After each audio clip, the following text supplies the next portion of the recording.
Welcome,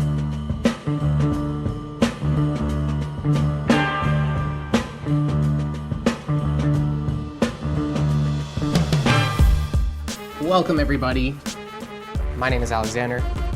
You've just joined us for episode 8 of Incremental Progress, a show that we run weekly at 11:45 Mountain Time here on my Facebook page because we're dedicated to helping business owners and entrepreneurs take an incremental step forward in their life and in their business. This week's topic is Your Plan Means Nothing. We chose this topic because we have a 90-day business planning workshop. We run these workshops every quarter, so if you're a business owner or entrepreneur and you'd like to gain command of your business this quarter and incrementally move forward in growing your company over the next 3 to 5 years into a scaling growth firm in your industry, that workshop is for you. Today's topic is Your Plan Means Nothing, and we write this down because I really want you to plan.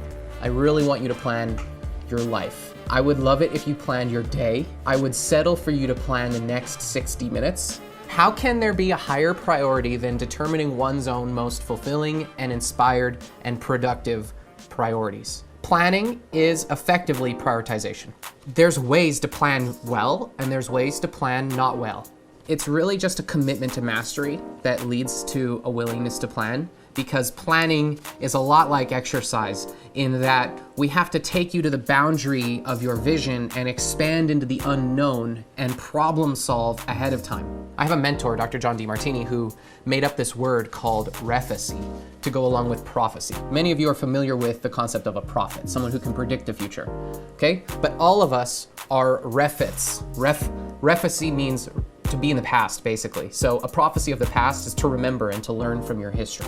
Anyone can do it. You will do it by default. The universe demands it. It doesn't take a genius to do better next time. We literally have a company value called We Embody Incremental Progress, which is really a permission slip to do better next time, because we all have to.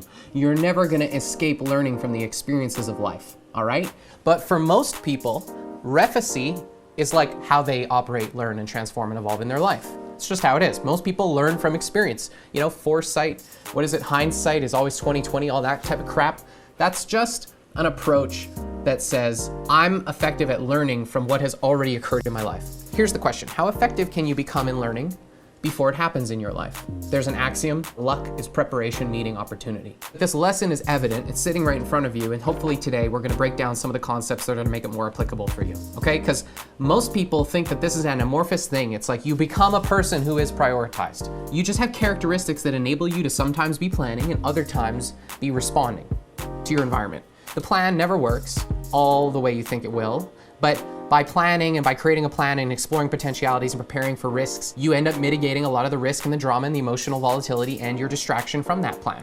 Here are some of the challenges that some of our clients face. Maybe you are a business owner who doesn't want to plan because you feel like you never achieve the goals you set. You don't have a good track record of goal setting, and so you give up on goal setting as a concept. You set goals, you don't achieve them, then you make it about how you're a failure in life instead of making it about the specific goal you set. And that's a critical mistake. You feel like you don't have time to plan. Every day, this isn't like you learn this and it becomes like automatic, this is just who you are right away. Like, I've been living this type of a life, having this type of a conversation for years. And like, I woke up today with a block of time scheduled for prioritization that I literally went through a consideration lap in my own mind on skipping.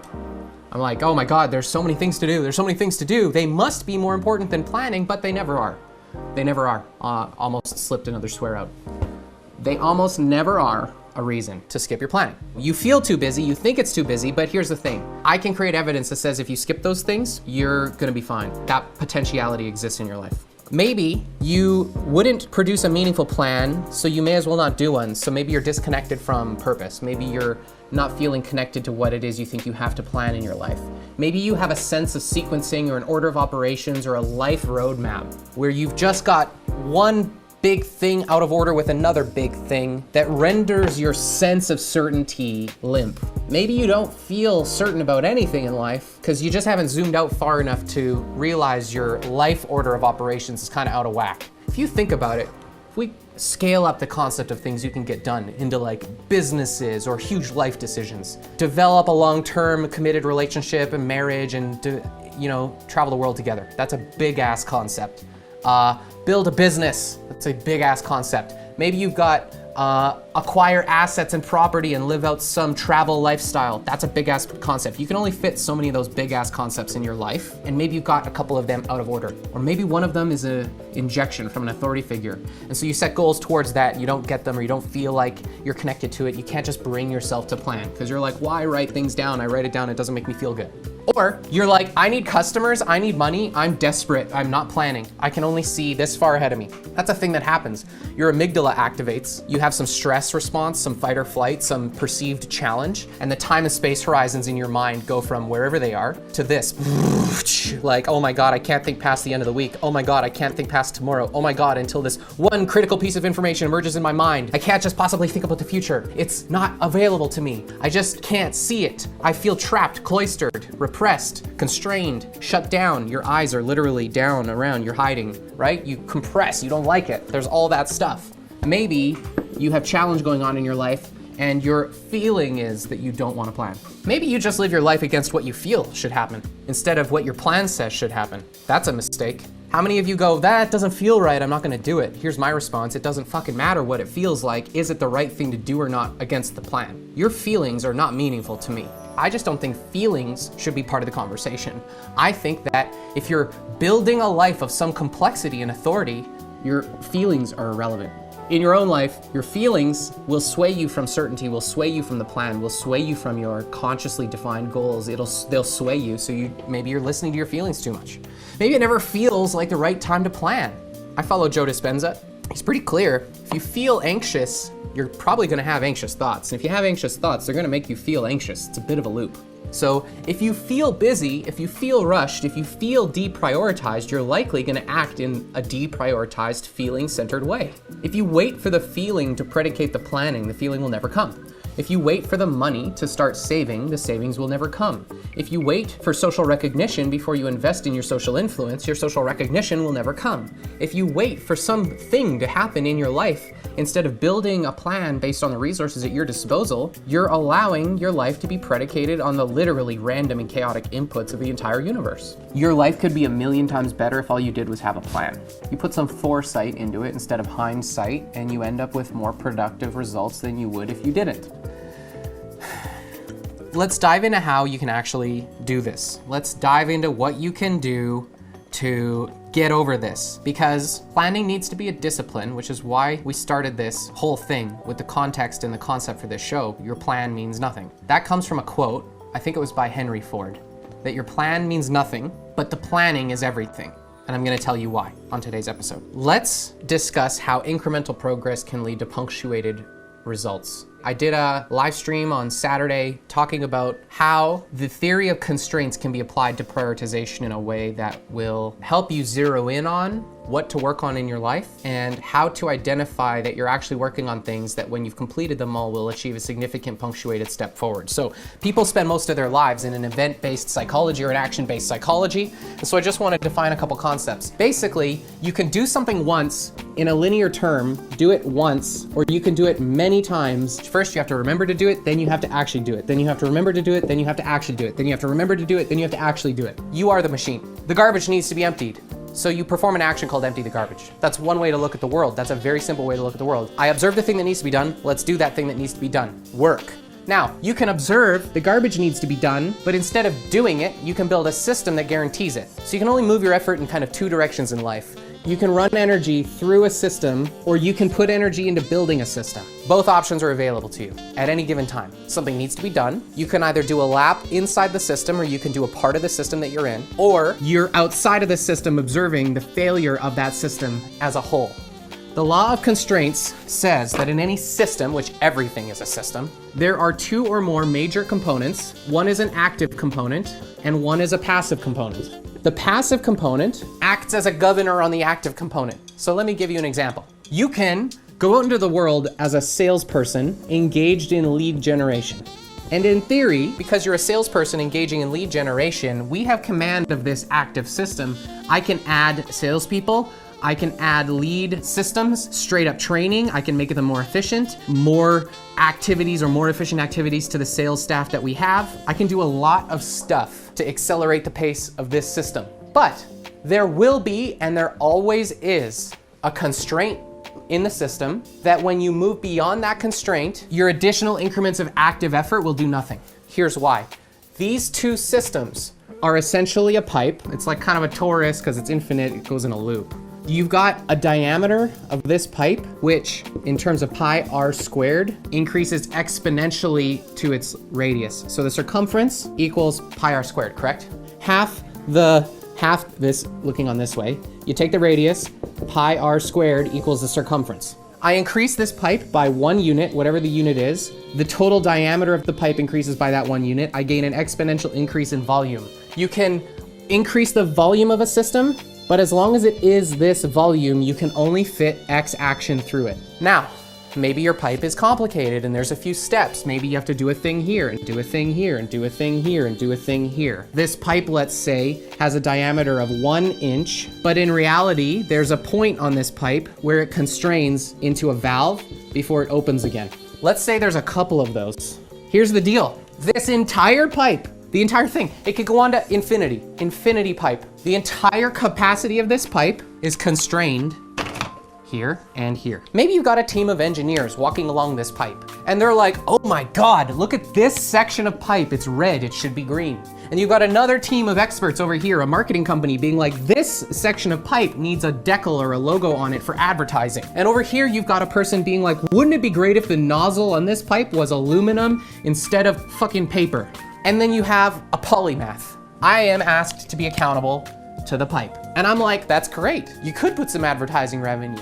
Absolutely, let's paint it. And maybe we could even change that nozzle from paper to aluminum. But don't you think it might be prudent for us to first replace this section and this section so that we can gain the benefit of the existing bandwidth available in the entire rest of the system? Wouldn't that be great? If we did that, in fact, first, don't you think that the additional throughput would pay for these other 3 things that we want? Is there some possibility of that? Yes.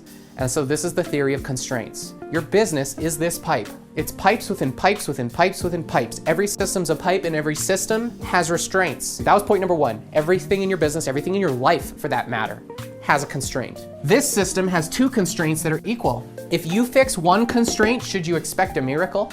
You have to fix both because the throughput is a 1/2 inch here and a 1/2 inch here and 1 inch here. If I remove this 1/2 inch pipe and replace it with a 1 inch, has the entire system improved its volume or not? No, because there's still a fucking constraint on it. Wow, seems obvious. However, many of you go through life wishing you could replace all the sections of your pipe all at once, and wouldn't that be great? Yes, it would be. Let's get the fuck to work and fucking replace them then. Now, here's what's necessary. These 2 steps are the steps where you screw up your whole life because of these 2 steps. 1, inventory your pipes. This is 1 pipe that represents 1 thing in your business that I've demarcated as this system. That could be sales. Maybe this is the sales pipe. Maybe you've got a marketing pipe. You do have one. Maybe you have an operations pipe, which includes employment and hiring, safety and maintenance, insurance and finances, invoices and collections. You have to actually collect money over here. You have to invest in internal projects over here. You have to deal with time off and overtime over here. You have to deal with funding sources over here. Maybe you've got a system over here where you actually have to clean the office and you have to take care of your staff and you have to do payroll and you have to do all the things that a business does. Every one of those things is a pipe. You have to know what these look like, and that's an inventory. And that's where something like the 1-page strategic plan and the Rockefeller habits, but more importantly, just a dedication to understanding your resources under management. If you don't know all your pipes, you don't know any of them, relatively speaking. You can't prioritize something unless you have a complete sense of what you're prioritizing. There's one free radical that can destabilize a whole prioritization hierarchy. You don't have a hierarchy. You have a guess. You inventory all the pipes in your life, all this stuff to the best of your ability, which will always get better, but you have to work with what you have, and you make a list. Here's all my pipes, and you put them in order. And then, once those are in order, you pick the top one, and you literally double click on it, and you zoom in, and you're like, boom, here's a whole system. Our sales process has like 27 boxes on it on our Lucid chart diagram. And each of those things has things in it. And every one of those things could be, might be, and probably is, to some degree, a constraint. I've been using the word constraint over and over again, but you can literally in this moment be like, oh, a constraint means a priority. The most constraining system is the most constraining system. period. The most constrained system cannot be second to any other most constrained system, because then that one is the most constrained. So if you have a series of systems in your business, they end up stratifying according to priority, AKA degree of constraint. So if I put your whole business in a diagram, there are strata that we can basically identify. Once we've collected all these systems, you're gonna find that there's a grouping of constraints at this strata. There's a grouping of constraints at this strata.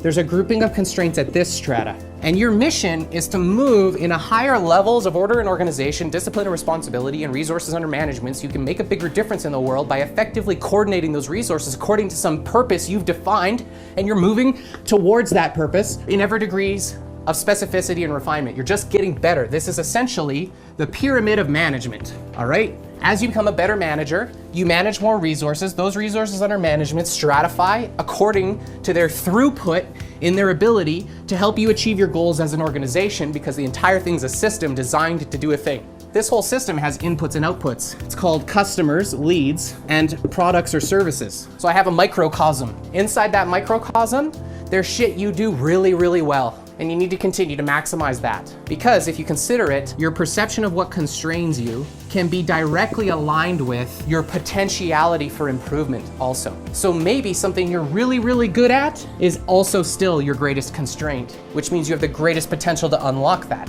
What I'm trying to get to here with the stratification though is simply this. If you can identify that these 4 items, when all complete, will Tetris out a level of restriction in your business. This strata represents the restriction. These numbers represent the keys to the lock that Jim Rohn talks about when he says you don't know how many numbers there are in the combination lock to your punctuated progress. However, we know that if you stratify your objectives and you align your perspective with the quality question called which is the greatest constraint within the system, which itself is the greatest constraint, you will inevitably kill a number of greatest constraints.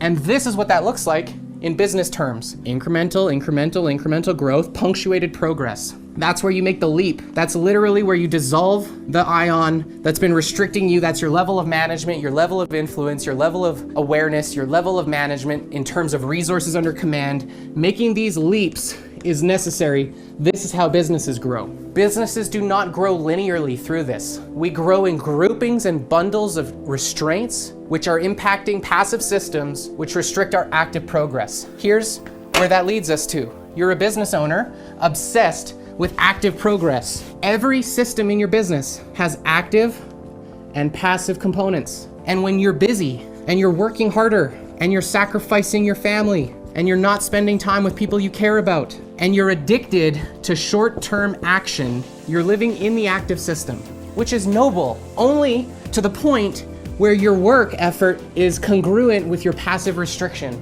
Because here's where I end up martyring myself. I will work beyond this line, empowering the top of my pyramid. I've spent 15 years preparing all of this up here. You could parachute me into $1 million business and I could make it a $10 million business. I have struggled in my life to go from 6 to 7. We've broken through that now, but it took me way too long because I put all of my effort here, a quota of effort that was necessary that none of us really give ourselves permission to recognize. The necessary active effort required for the active system to meet the restraints imposed upon it by the passive restrictions in the system called your business. And I've wasted ass loads of my life here. Now, this is where I'm staying up till fucking 11, 12, 1 in the morning doing crap that I thought was urgent but wasn't. This is where I ended up doing 40 hours of work 2 quarters too soon. This is where I've prioritized effort and resources in my company to projects that end up shelved before they become accessible to the market 2 years later. This is where I end up developing software like Jarvis 8 years ago when I couldn't even afford people to help me build it. And 8 years later, now we're finally like, oh, the opportunity's here, great. Well, 8 years went by. That thing sat on a shelf. So it's not wasted in the long term, but you have to make it there, and won't make it there if you give up. I'm ultimately persistent, very, very persistent. So here's my recommendation. Stop wasting time here immediately. Identify the restrictions in the passive systems and take this effort you're gonna waste. In the short term, use it to prioritize the greatest constraints so that you can unlock huge levels of performance and potential. This is where you go from X quota to 4X your quota the next month in sales. And now you've got money here to go back and reinvest in active cycles. If you don't do that, it's the same as paying off debt. Focusing more on an active system is like paying off debt with new money. Let's do another metaphor. You have debt in your life, some kind of debt. That debt looks like this. Debt, a balance, an amount per month, and then months left that it's gonna take you to pay it off. It's a fixed number. So let's say you have $10,000 of debt, 0% interest, just for the sake of math. You're gonna pay $1,000 a month. That gives you 10 months to pay that off. Total value, $10,000. Here's what active systems thinking looks like. This is what compensatory short-term behaviors and survival responses look like. You receive some money. Let's say you get $10,000. If you take that $10,000 and you use it to pay off this debt, you just saved yourself $10,000. Zeroed it out, basically. Here's what passive systems and constraints theory looks like. Your greatest constraint is not the money you have, it's your potential to produce more money. The affirmation that someone who's wealthy and future focused will do is they'll take $10,000 and they'll buy an asset, AKA they'll invest in a system. System, because systems have asset value, actions have fucking none. Actions have no value. So many people out there are like, I hustle. I was that person, probably still am. I'm hustling, look at me, look how valuable I am, because of my actions. Guess what? Actions don't mean shit. Actions depreciate over time. In fact, the quality of my actions are likely to go down over time because my physical body is literally going to depreciate until I die. That's how it works. So actions become depreciable. Investment in systems that maintain themselves, that have outside factors, accountabilities, and an engine and a component that drives it, can build up an asset value. That's how you build value into a business, but it's no different than, let's say, acquiring some oil well or some rental property or some producing asset. So you take 10,000, you buy an asset for 10,000. Let's say this asset produces half of what it costs you to pay off your debt. $500 a month you can earn on this asset. So down here, you have a debt of 10,000 costing you $1,000 a month for 10 months. I'm now gonna take $500 a month of income from this asset, and I'm gonna add it against how much I'm already committed to paying, or I'm simply gonna use this. Let's do the model where I just use this 500 to pay this off because somehow they negotiated, they agreed. So now it's $500 a month for 20 months. Here's what just happened. 20 months later, this is gone, and now I have $500 a month forever. You just have to be willing to wait 20 months. This is the adult marshmallow test, guys. This is no different than measuring if a kid will wait 10 minutes, eat a marshmallow so they can have a second one. Planning is the marshmallow test for adults. If you will not plan, if you choose not to plan, if you don't invest in planning, if you don't approach your life from a sense of prioritization, you're failing the marshmallow test. Every day, every decision, every action you take that is not the result of any form of prioritization or planning is by definition a failure for you to think about the long term at the expense of your short term, and you're choosing to sacrifice your future, your legacy, and your quality of life for your short-term pain mitigation. So here's the thing, let's listen to Gary Vee preach about patience for a minute and come right back before I cover the next topic. Then you can go back to work because you're gonna need to make some incremental progress this week. And if I haven't already done that, I'm certain I have, but if I haven't, I'm gonna try again, and then we're gonna end this broadcast. Let's do this. Let's do another block of content. Let's do questions. We'll come back in a second. The disproportional reason so many people in here will not win, let's just get right to the chase. The disproportionate reason that most people in this room will not win is actually not the hard work, which is what I'm gonna talk about probably for the next 45 minutes. It's your lack of patience. For some unknown reason, when people go into ventures like this and other things, they somehow miraculously think it's gonna happen in 5 minutes. That you're the one person in the world, whatever you guys call your big club and put posters of each other up on, you think you're gonna be in that circle in 5 minutes for some reason, because you're the most charismatic, you figured out some weird system, you've got it.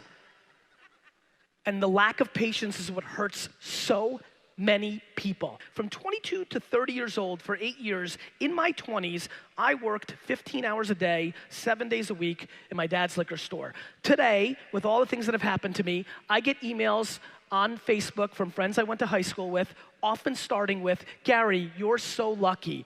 I reply to every single one of them, all of them, with the reply of an opening line. First, Jan, great to see you again. You look great. Kid's super cute.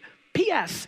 I am super not lucky. Let me remind you, Rick, remember when we graduated college and you went to the Jersey Shore every weekend and hooked up with chicks and drank beer? I worked.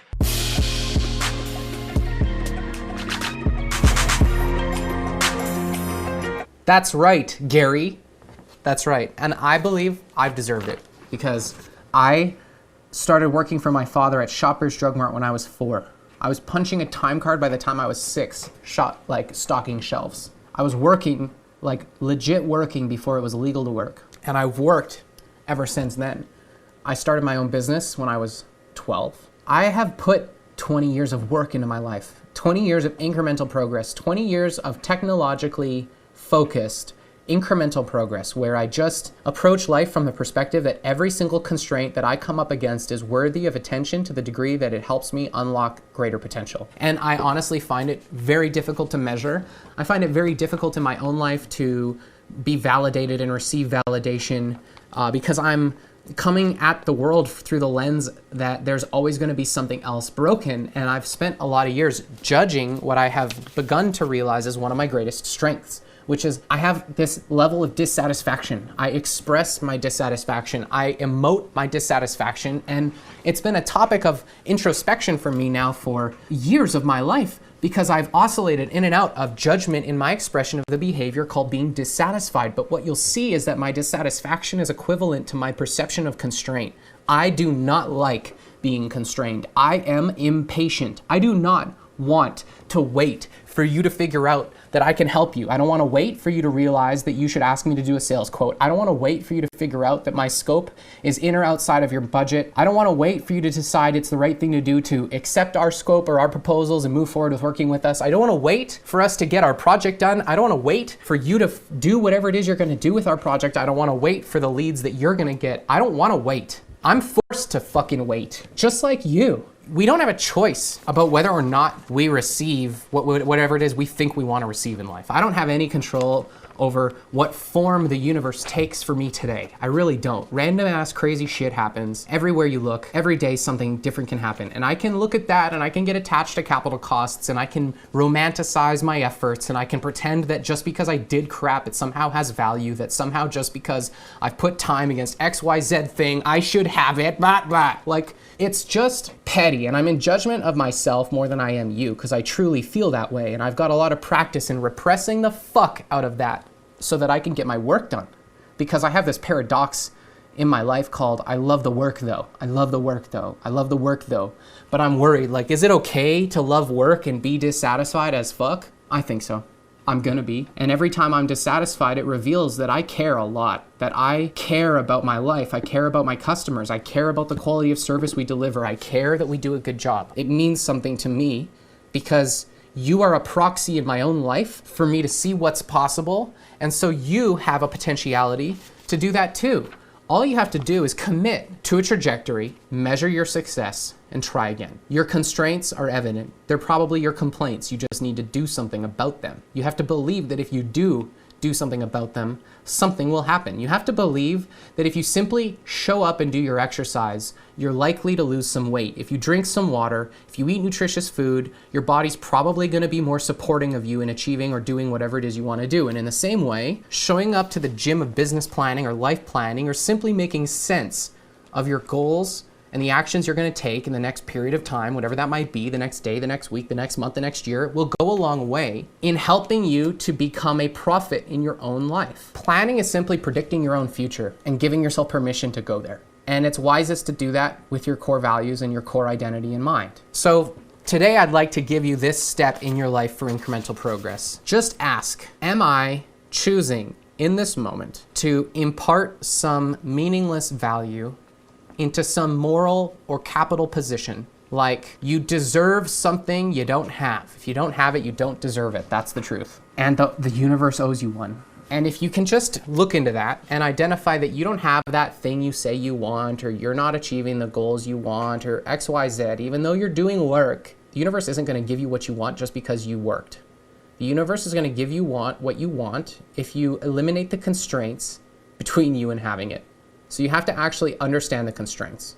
You have to know where you are, where you want to go, why it is you want to go there, what obstacles or constraints are in the way of you getting there, and what's going to happen to you if you don't have it in the story of your life. You've got to find a story for yourself in your mind where you put those 5 things together, and then you realize that that's all that mattered the entire time anyway, and now you can just get to work on killing those constraints. So as you can see, I'm kind of inspired by all of this. I care a lot about it. I don't understand how detached we can become in what we believe is important moment to moment. It's like sometimes I am off in a fucking mystery that has nothing to do with where I'm going with my life. And my plan brings me back. My sense of commitment to the plan and the story that I create for myself brings me back. So my mission is to help you find your story so that you can use it to transform your life and prioritize better. Also so that you can find new leads and scale your business. If something that I've said to you on today's show resonated, if there was a specific message, a specific comment, a specific concept that you believe added value, will you please scroll to that moment and let us know so that we can produce higher quality content for you in the future. Today's topic was that your plan means nothing, but planning is everything. And I don't think I could embody that I believe in something more than this. Prioritization and planning is the cornerstone of just about every conversation I have with business owners. If you engage with me in any way, I'm gonna ask if you've got a plan. If you don't, I'm gonna ask questions that hopefully help us find one, because with a plan, we can achieve just about anything we'd like to imagine for ourselves. And in preparing for our lives, by planning and identifying obstacles that are between us and our most inspired future and the inspired version that we see in our mind for ourselves, we can really become clear about that in the mind, and then amazing things can happen. Please go into the world and take a step based on today's episode that's going to help you make some incremental progress. And as you know, if you simply zero in on one constraint each day or each week or each month, you will inevitably begin to unlock some significant punctuated improvements that will demonstrate that this is worthwhile even on the days you don't want to. Just like how if you were to show up to a gym, there's gonna be days you wake up and you see yourself differently. Until the next perfect time, I appreciate you watching. My name is Alexander, and I'm the President of Measurable Genius, and we hope to talk to you about something in the future about what we can do to help you in your life or in your business. So reach out, comment below. Thanks for watching.